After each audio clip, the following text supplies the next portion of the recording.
Good afternoon, Affiliate Summit East. Guys, I'm very humbled and honored to be here, and I thank you for attending the session. Today is a very special one because it's very close to my heart. It's something that I've been very passionate about and something I've been involved in for quite a long time. Mobile is something that I've been in since the beginning. Before WAP, before smartphones, heck, before they even personalized ringtones. I started off life figuring out that if you tinkered around in the firmware of a Motorola Mars bar brick, you could actually change the frequency of the ringtone. And that was pretty cool, because that became like a lifelong obsession for me to figure out how I could push technology further and what I could do with it that would be ahead of the curve. I thought I saw everything. I thought it did everything. And that was all until the iPhone and iTunes hit the market. That revolutionized the entire world. It revolutionized the way people interacted with their devices and their content, and it opened up a whole new world where anyone could become very rich working anywhere in the ecosystem, from developing mobile apps to advertising and marketing on mobile, where my latest company, Leadbolt, now operates. Today, I hope to share with you some of the ways in which you can join the growth of this incredible industry with some of the secrets to mobile campaign success. So before we begin, I thought I'd share with you some of the things that I've learned about people. I've learned that there are really three types of people in the world. The first type is the person who makes things happen. The second type is the person who watches things happen. And the third type is the one who goes, what the hell just happened? I hope you guys are going to fall into the top two categories. And today, I'm hoping that I'm going to get you to be the one who makes things happen.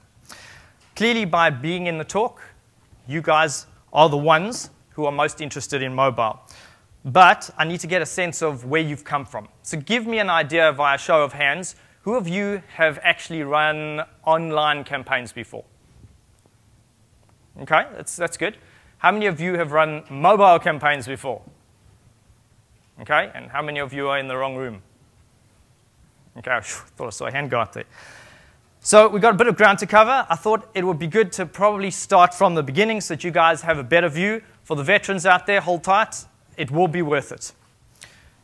How many people are there in the world? Anyone have an idea? 7 billion people in the world. That is a shed load of people. How many of those have mobile subscriptions? 6.8 billion. That is incredible, especially considering when you compare that to the amount of people who actually have computer internet connections, which according to Mary Meeker is only a paltry 2.8 billion people. And you guys are still only marketing online. Let's look at the chart from Mary Meeker's 2015 International Trends Report. As you can see, the time on mobile and the time on the internet is pretty much exactly the same. The only difference is the ad spend on mobile is way under-indexed compared to that of online.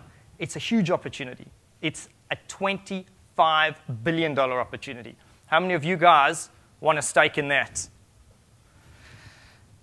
But before you guys all rush to the exit, because I can see you're pretty eager, stay, wait. Let's go through those 5 musts for mobile ad campaign success and get you guys armed up.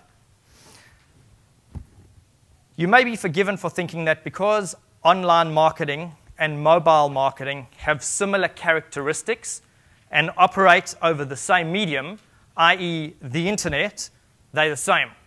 But no, they're not. Sure, they've got similarities, but it would be comparing, I don't know, like a horse to a camel. Sure, they kind of have the same characteristics, and they use the same medium, i.e. the good old ground, but the experiences they offer are very, very different, and the riders or users expect them to be. Online marketing can be compared to that horse. It's a smoother ride, it's far maturer, and it has less bumps to worry about. There's more uniformity in languages, more uniformity in resolutions, browsers, and it has a more consistent experience. Mobile, on the other hand, is like that camel. It's got a multitude of humps and bumps. It's unrefined and immature, and a lot needs to be considered, from the myriads of devices all the way through to the fragmentation and screen resolutions themselves. Open Signals did a survey, and you know how many different devices on mobile they figured existed? 18,796. That's just the Android devices. And then add to that the amount of OSs. There are over 127. Yeah, that includes variants and the different point releases. And you've got a pretty tricky ride. Add to that the difference between mobile marketing over the mobile web and mobile marketing over mobile apps, and you can see it's a pretty complicated industry.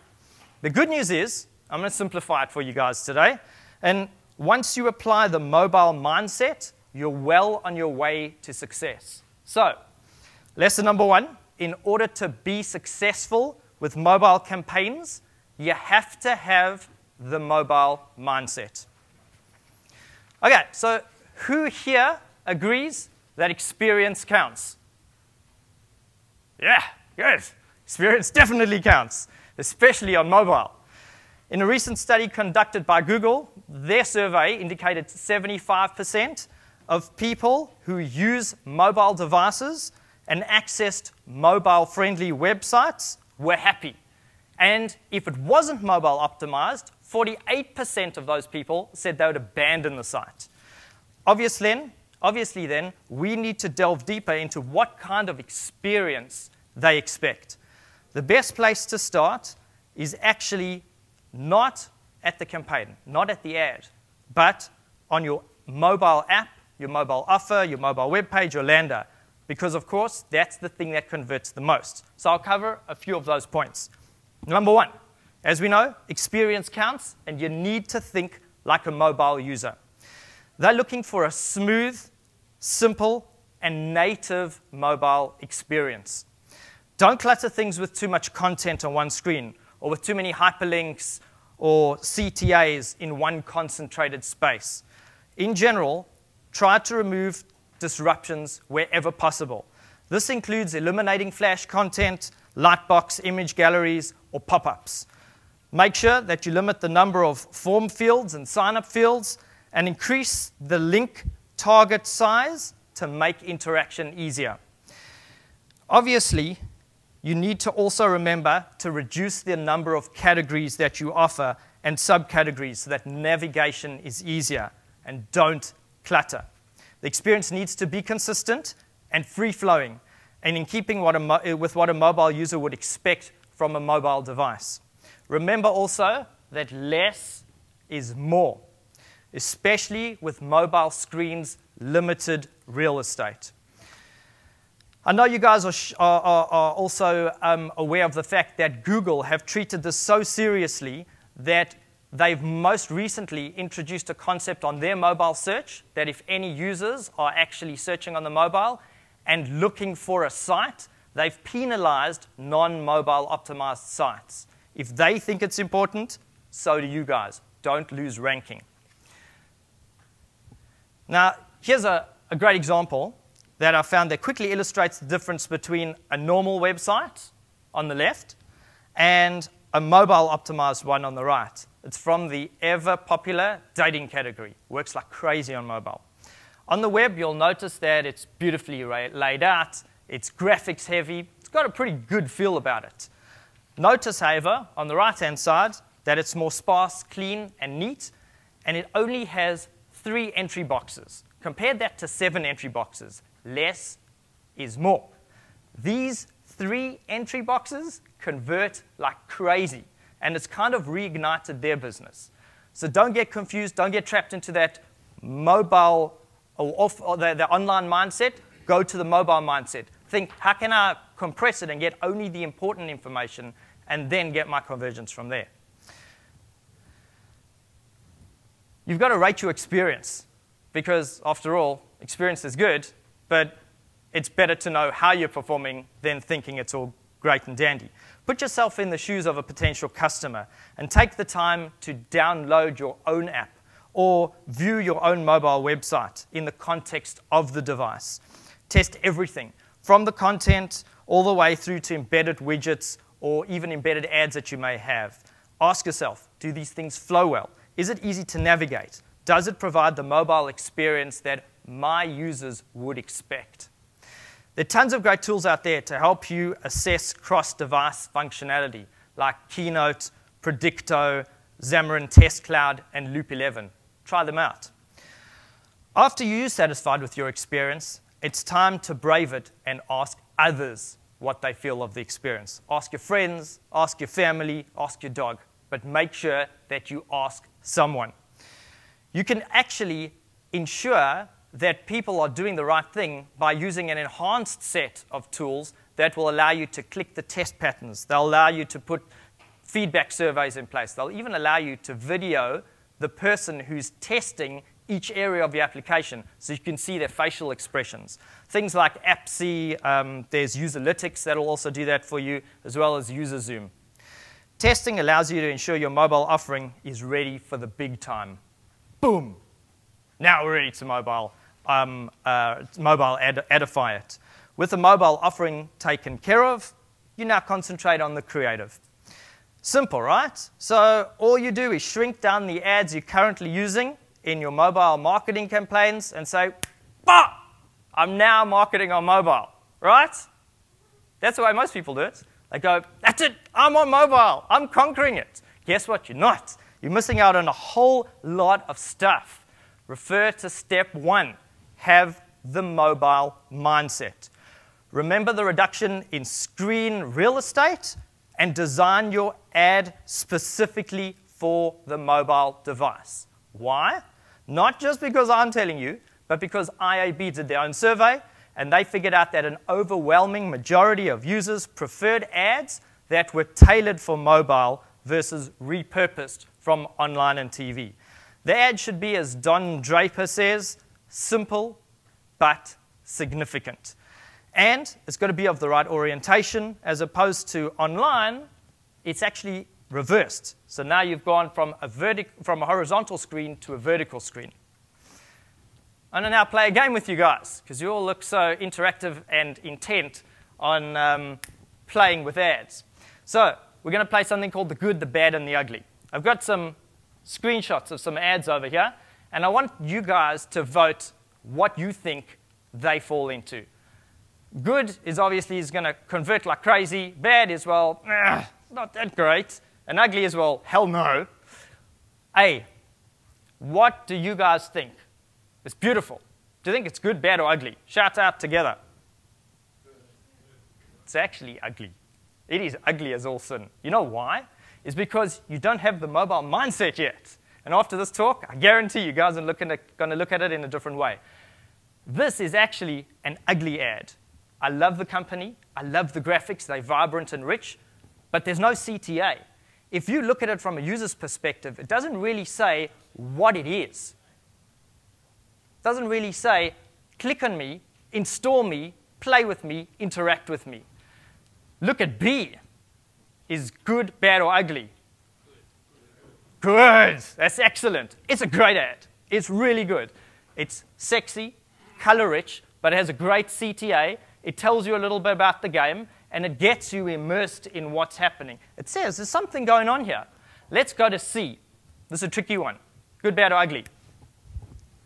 I'm going to help you guys out a little bit. This is actually good. It is actually good. It's missing a CTA. But if you've ever looked at those old arcade games of the 80s, some of you are a bit too young, but some of you know what I'm talking about, you'll see all of the flashing characters. And the first thing you want to do with flashing character is choose it, select it, and go in. So it actually does have a CTA of sorts. And animation, strangely enough, does work. Not too much animation, but sufficient animation. We're going to now wrap it up with a few others, now that you've got the flow of things. A, good, bad, or ugly? Ugly. Ugly, ugly, ugly. No CTA. I'm not really sure what it is, although once you guys have been more immersed in the industry, you'll say, oh, no, I know exactly what that is. But there's not enough for an average user to say, yeah, I'm going to interact with that. B, Amazon. You can't really see it, but it's got a good CTA. Download now, Amazon, never miss the deal of the day. I want to be involved. What's this deal? Get me something now. A user's going to install it. C. C's between good and bad. I mean, the CTA isn't clear enough. It doesn't really say what it does, but it's definitely better than the previous slide, where you looked at A and you said, what is this? And then D. D is, it's excellent, because it has Kate Upton in it. But besides that, it has the Play Now or Play Free button. It's got Game of War. It shows you dragons. It shows you girls. It says, get it on Google Play. It's a great ad. And again, I don't know how many of you play mobile games, but you would be seeing that all over the place. And that converts very, very, very, very well. OK, so we've identified some great ads. I'm going to test you guys on something over here. But we're going to quickly discuss the factor and form type. On mobile, you've actually got a wider choice of ad types, from banners, obviously, to audio ads, interstitials, floating, rich media, and video. Many people feel comfortable with banner ad types and use this as their first campaign entry, especially when advertising in apps. Don't fall into that trap. Banner blindness on mobiles is real, not to mention annoying. If you're so inclined to use them, though, just make sure that you make them really, really, really big. Actually, 10 times bigger. And then you've converted them into a full-screen interstitial. Because of how full-screen interstitials appear within the flow of an app, they typically appear prior to an app launch or between game levels. They capture more attention. In fact, users have to look at the ad and click on it or out of it before they can advance. And that obviously helps them guarantee attention. So you've got to make sure that you have really, really big ads, i.e. the interstitials. And you do that because you're getting great CTRs. Now, you would have noticed over here, there's actually a point missing. Industry average of banners is 0.0 or 0.49%. It's very small. Compared to interstitials, a CTR of 9.2, and that's very, very conservative. So if you have a look over here, you'll see something that you may or may not have seen before. This is something called a video ad type. And it's growing 100% year on year. It's a must for today's marketers. So who knows which app this is from? Good. Snapchat. That's it. If they believe in it, so should you. Few interesting things about video, and this is from one of their flows. Intuitively, you would think that horizontal would be the best format, right? Horizontal, like that. But it's actually vertical. Why vertical? Because if you think of the way someone would use a phone, you kind of understand the orientation now. It needs to be standing like that. Ads should be quick because our attention span is short. 15 seconds. 30 seconds are okay, but opt for the shorter format. And strangely enough, sound or no sound, what would you think? No sound. No sound. 90% of people actually don't want sound. And that's because they probably interacting in a public space, think of it being a train or in an area where there are lots of people, or they don't want to be startled when an ad starts, so they switch off the sound. And all this because vertical ads have a 9 times higher completion rate versus horizontal video ads. The power of mobile is that it's personal. You get a lot more targeting features than online. By determining the best device, carrier, geo, demographic target, you can effectively attract that perfect user. But wait, that's not all. If you sign up to the right mobile ad network in the next 5 minutes, you get even more options.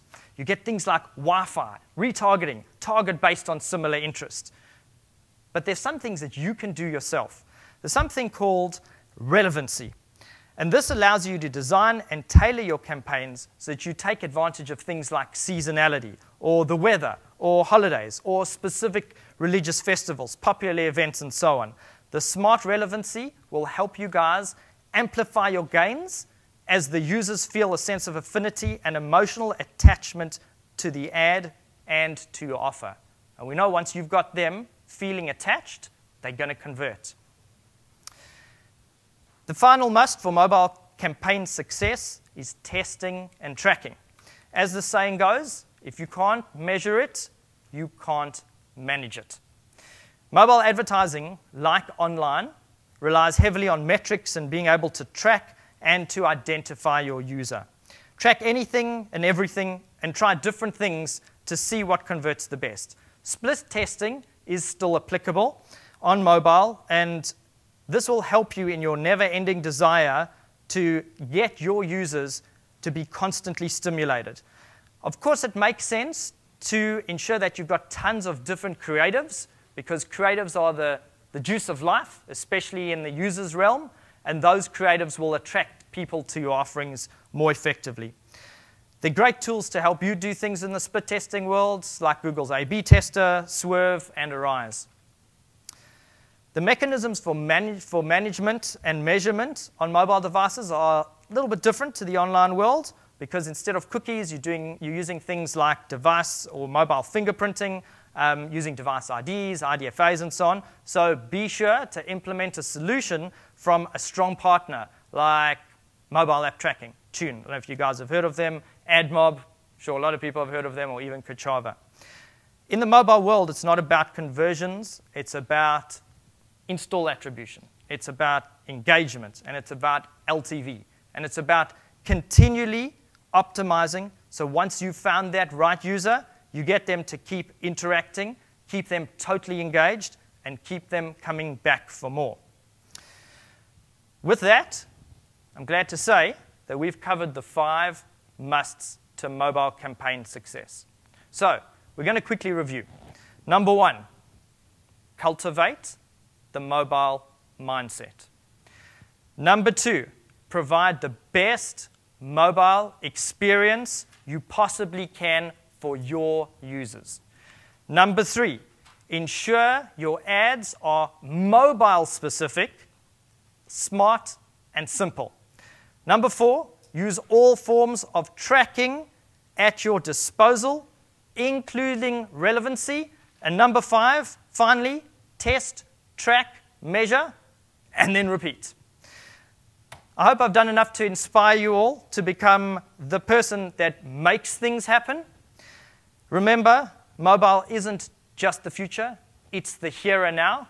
And I hope after the session, you guys are going to sign up to a mobile ad network, Leadbolt, and you're going to start running your campaigns today. Any questions? I want to talk more about mobile ad networks. Like, what are the big players out there? I do a lot of mobile advertising, but to me it's mostly just like GDN and Facebook. Twitter's working out a little bit.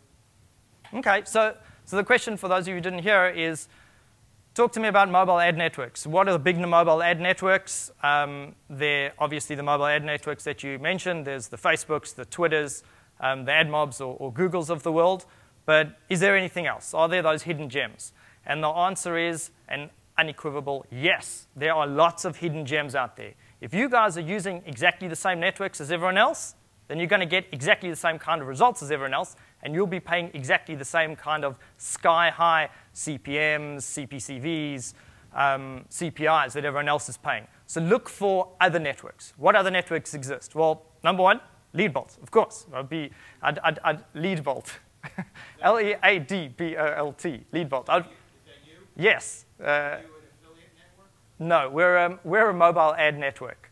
So we work with advertisers and publishers. Sorry? So all these other networks, I'm thinking where people spend their time.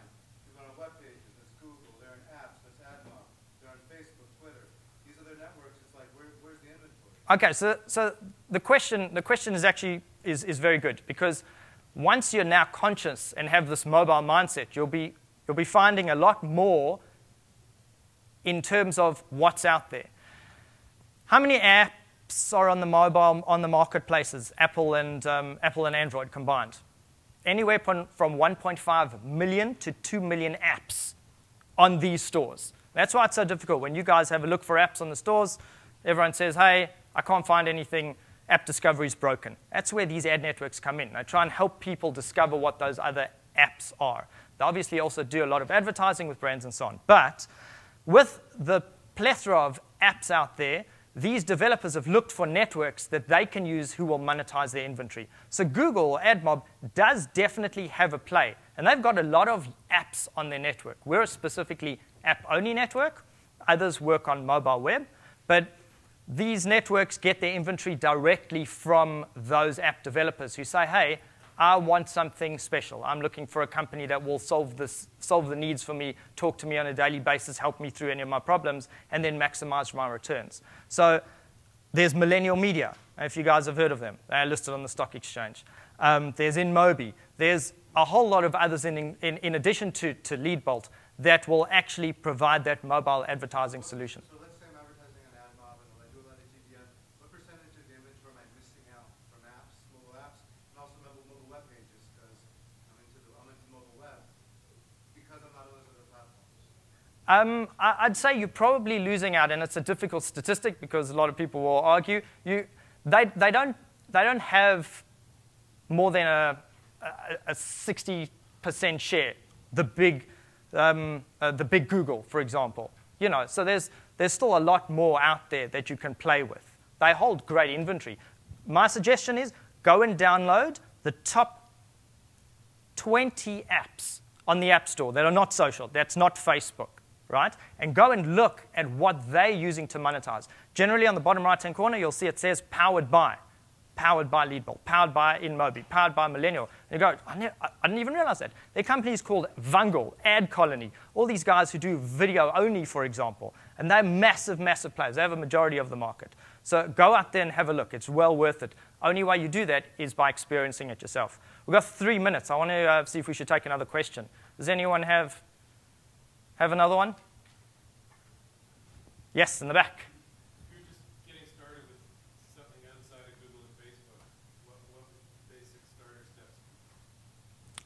So you're talking about advertising? Yeah. So the first thing you do is follow the 5 steps that I've suggested, obviously. The next step is then to find the network that you want to use, or a number of networks you want to use. It's actually quite easy. You could just type into Google mobile advertising or mobile ad networks, and you'll get a good view of what's actually out there. The biggest suggestion, again, refers back to downloading or interacting with the apps that you think are relevant to your offering. Once you've downloaded that, you'll say, hey, this guy has an ad that's powered by Leadbolt. I have to use it. Powered by Leadbolt, maybe I should contact them and see if they can get me users that my competitors are using too. So know who your competitors are as well, because they'll help you identify where they're advertising, and then you can go after those same networks. A minute left. Any questions? Yes? What sort of interesting mobile arbitrage opportunities are you seeing in the market right now? Sorry, what kind of? What sort of interesting mobile arbitrage opportunities are you seeing right now in mobile? What kind of interesting mobile arbitrage opportunities?